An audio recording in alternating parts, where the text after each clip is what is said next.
Hello අද අපි කතා කරන්න යන්නේ මේ ගෙවල් වල තියෙනවනේ දැන් ගොඩක් දැන් මගේ ගෙවල් වල තියෙනවා 5000 56000 ඒ වයිවාර් නම් වලින් ආපු චයිනිස් චේන්ස් එක. ඉතින් මේ චයිනිස් චේන්ස් එකේ ගොඩක් වෙලාවට එන ප්‍රශ්නයක් තමයි මැෂින් එකේ කාබ්ලේට් එක රොඩු වලින් පිරෙනවා. එතකොට අපි මේ ලෙඩේ අඳුනගන්නේ මැෂින් එක ස්ටාර්ට් කරාට පස්සේ අපිට මැෂින් එක රේස් වෙන්නේ නැත්තම්. හරිද? රේස් වෙන්නේ නැහැ මැෂින් එක හොඳට ස්ටාර්ට් වෙනවා සමහර වෙලාවට.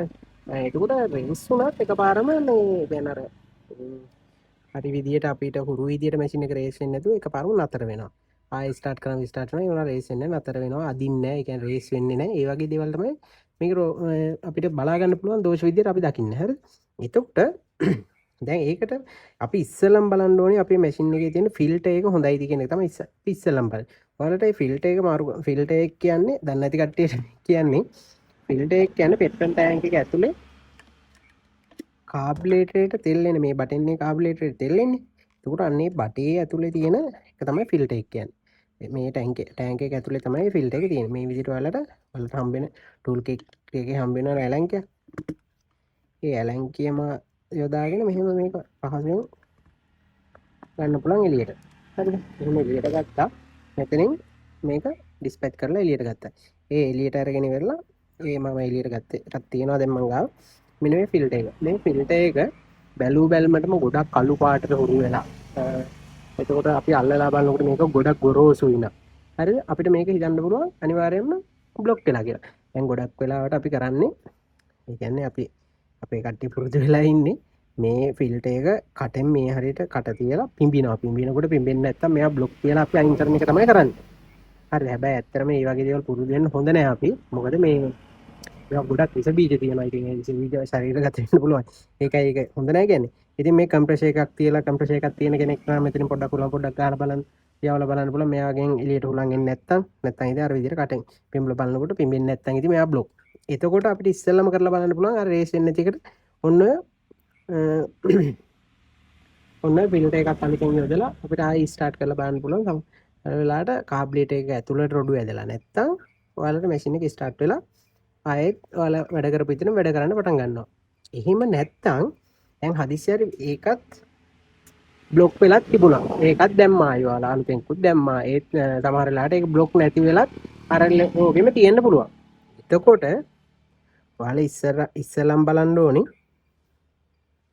කාබ්ලේටරේ මෙන්න මේ එච් අකුරේ ඇනේ තියෙනවනේ. එච් අකුරේ ඇනේ කියන්නේ අපි මේ මැෂින් එකේ අපි මේ අල්ලගන්න පැත්තේ ඉඳලා පළවෙනියටම අපිට තෙල් ඇඩ්ජස්ට් කරන්න දෙන්නේ ඇනේ. මෙන්න මේ තෙල් ඇඩ්ජස්ට් කරන්නේ ඇනේ. හරිද? අපිට පුළුවන් මැෂින් එකේ එළියෙන් ස්ක්‍රූ මේ වගේ පොඩි ස්ක්‍රූ ආධාරයෙන් මේ එච් අකුරේ ඇනේ ඔයාලා පොඩ්ඩක් බලන්න වමට තුට්ටක්. කියන්නේ වමට පොඩි ප්‍රමාණයක් වට භාගයක් වට කාලක් වගේ බුරුල් කරලා ආයෙත් ඔයාලට මැෂින් එක ස්ටාර්ට් කරලා රේස් කරලා බලන්න පුළුවන්. එතකොට රේස් වෙනවා කියන්නේ. ඒ ඔක්කොම කරලා බැලුවා කියන්නේ ඒත් නෑ කියන්නකො. ඒත් නෑ. ඊට පස්සේ ඔයාලා ඒ තිබ්බ විදියටම ආයෙත් ඒ ගන්නට තියාගෙන ඔයාලා මේ කාබ්ලේටර් ගලවලා ගන්න එළියෙන් මැෂින් එකට.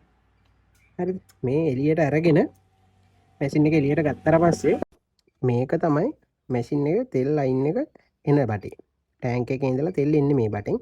මෙතනින් යන බටේ යන්නේ අපේ බෝර් එක පැත්තට තමයි සම්බන්ධ වෙන්නේ. හරිද? ඊට පස්සේ අපි ඔයාලා මේක එළියට ගලවලා ගන්න ඕනේ. ගලවලා ගත්තට පස්සේ අපි මේක උඩින් ගලව ගන්නවා. උඩ පැත්තේ තමයි අපේ ඇතුලේ තියෙන කාබ්ලේට් එක ඇතුලේ තියෙන ෆිල්ටර් එක තියෙන්නේ. හරි මේ ගලව ගන්නකොට දැන් අපි පළපුරුදු කාර්මිකයෙක් නෙමෙයිනේ. එතකොට අපි මේක හරියටම තියෙන විදිය හොඳට බලා ගන්නවා. බැරිම නම් ෆොටෝ එකක් ගහලා දිහා ගන්නවා. හරිද? ඊට පස්සේ මේක මෙහෙම උඩට ගලවලා ගත්තම ඊළඟ අපිට තියෙනවා ඩයෆෝම් දෙක. මේ ඩයෆෝම් දෙකෙන් මේ තුනී ඩයෆෝම් එක මේ ඩයෆෝම් දෙක තියෙන ආකාරයත් අපි හොඳට බලාගෙන ඒ තියෙන විදිහටම ගලවලා තියෙනවා. හරිද? ඒ ගලවලා තියුවම මෙන්න මේ රවුම ඇතුලේ. හරිද? මෙතන තමයි අනිත් ෆිල්ටර් එක තියෙන්නේ. හරිද? මෙන්න මේක ඇතුලේ ෆිල්ටර් එකක් තියෙනවා.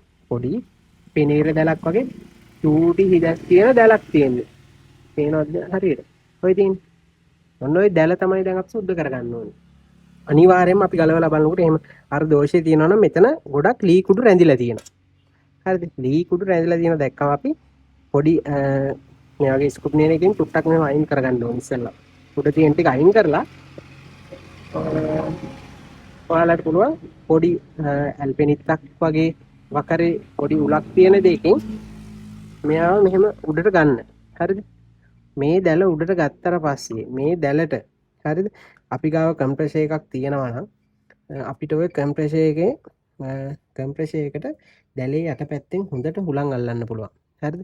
හොඳට හුලං අල්ලලා ආයෙත් මේ හරියට මේ මත පිටට හුලං අල්ලලා ආයෙත් ඒ දැල තිබ්බ විදිහටම දාලා හයි කරගන්න පුළුවන්. නැත්තම් දැන් සාමාන්‍යයෙන් ගොඩක් ෂොප් වල තියෙන කාබ්ලේටර් ක්ලීනර්ස් මේ ඉන්ජෙක්ටර් ක්ලීනර්ස් වගේ කෙමිකල්ස් තියෙනවානේ. ඔයාලා ඒ වගේ කාබ්ලේටර් ක්ලීනර් එකක් වගේ මේ කෙමිකල් එකක් ගන්න. ඒක ඉතින් අපත යන්නේ නැහැනේ. ඒ කෙමිකල් එකක් අරගෙන ඒ කෙමිකල් එකෙන් අර දැල්ල හොඳට මේ සුද්ධ කරගන්න පුළුවන්. කෙමිකල් එක ගහලා. එතකොට මේ කාබ්ලේටර් එකේ මත පිටත් ගහලා ඒ හරිය මොනවා හරි තියෙනවනේ ජරා සුද්ධ කරලා දාලා ඊට පස්සේ ආයෙ මතක් කරලා අපි අර තිබ්බ විදිහටම හයි කරගන්න ඕනේ. ඉස්සෙල්ලාම දාන්න ඕනේ මෙන්න මේ වගේ තියෙන මෙන්න මේ වගේ තියෙන ඩයෆ්‍රෑම් එක කිට් එකේ තියෙන එන්නේ ඒක ඉස්සෙල්ලාම දාලා මෙන්න මේ තවු දෙක හරියට තියෙන විදිහට දාගන්න. මේ පැත්තට ඒ හැඩයට ඒ තිබ්බ විදිහටම ආයෙත් දාලා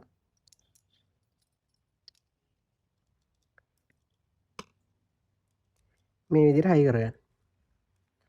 හයි කරගෙන ඉවර වෙලා ඔයාලා ආයෙත් මැෂින් එකට හයි කරලා බලන්න. ඒ බලලත් ඔයාලට ඒ හයි කරලා බැලුවට පස්සේ අනිවාර්යයෙන්ම මැෂින් එකේ අපිට අර අපි කතා කරපු දෝෂය නම් තිබුණේ ඒ දෝෂයට පිළියම් මේක තමයි මේක හදලා බලනවා අපි. ඊට පස්සෙත් තව මිස් එකක් එන්න පුළුවන් පැත්තක් තියෙනවානේ. ඒ වගේම තමයි ඉලෙක්ට්‍රික් පැත්තෙන් උනත් මිස් එකක් එන්න පුළුවන්. කොයිල් එකේ ෂෝට් එකක් ඉන්ටර්නල් ෂෝට් එකක් හින්දා කරන්ට් එක කොහෙන් හරි මිස් කරන හින්දා හැබැයි ඒක ඒ දෝෂය එන විදිය වෙනස්. හරි මම ඒක ඊළඟ වීඩියෝ එකෙන් ගේන්න. ඔයාලට මේ විදියට ගෙදරින් යම්ම කරලා බලන්න පුළුවන් මේක. කරලා බලන්න මේ ඇන දෙකකින් ගලවලානේ ගන්න තියෙන්නේ. මේ හැබැයි හරි විදියට හයි කරගන්න ඕනේ. ඒක තමයි මතක තියාගන්න ඕනේ. ඉතින් මේක තව මේ විදියට දෝෂ එන්න පුළුවන් විදිහ තව කට්ටිය දන්නව ඇති. ඒ දන්න කට්ටියත් පහලෙන් කමෙන්ට් එකක් දාගෙන යන්න. මේ අපි ඉතින් දැනුම හුවමාරු කරගමු. දැන් ඉතින් ලෝකය දැනුම බෙදාගෙන ඉස්සරහට යන ලෝකයක් දැන් තියෙන්නේ. ඉතින් අපිත් කෝගවෙන්න ඕනේ නැහැ. අපි දන්න දෙයක් තියෙනවා අපි අනිත් පැත්තට කියලා දෙමු. මගෙත් වැරද්දක් තියෙනවා නම් පහලෙන් කමෙන්ට් එකක් දාන්න. එහෙනම් ආයෙත් වීඩියෝ එකකින් හම්බෙමු. thank you. ෂෙයා කරලා සපෝට් එකක් දෙන්න. thank you.